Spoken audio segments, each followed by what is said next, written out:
আমির জামাত যখন লন্ডনে গেট থেকে বের হয়েছে টার্মিনাল থেকে, তো এখান থেকে বের হওয়ার পরবর্তীতে যে বিষয়গুলো ঘটছে সেই বিষয়টা আমি এক্সপ্লেন করতেছি। দেখুন, উনি যখন গেট থেকে বাইর হয়েছে, প্রবাসী যারা আছে অন্যান্য দেশের মানুষ তারাও ছবি তুলতেছে এবং মনে হচ্ছে যে কোন দেশের রাষ্ট্রপ্রধান যেভাবে আসছে হঠাৎ করে, এর চেয়ে আরো বড় ধরনের সম্মান। হ্যাঁ, সম্মান দেওয়ার মালিক ও আল্লাহ, নেওয়ার মালিক ও আল্লাহ। এখানে দেখুন হাই লেভেলের সিকিউরিটি, তার পরবর্তীতে সংবর্ধনা।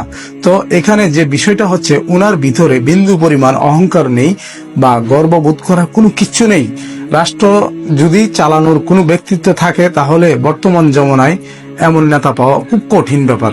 যদি আপনি বিষয়টা খেয়াল করে দেখুন যে কিভাবে ভিআইপি সিকিউরিটি দিয়ে নেওয়া হচ্ছে, যে ভিআইপি একজন পার্সন কোন দেশের প্রেসিডেন্ট আসলে যেমনটা হয় আর কি, তার চেয়েও আরো সাদামাটা মনের একজন মানুষ যখন টার্মিনালে যায়, তার পরবর্তীতে যেভাবে সাদরে অ্যাকসেপ্ট করা হয়, দেখুন এখান থেকে বের হচ্ছে কত কুশল বিনিময়ী একজন মানুষ।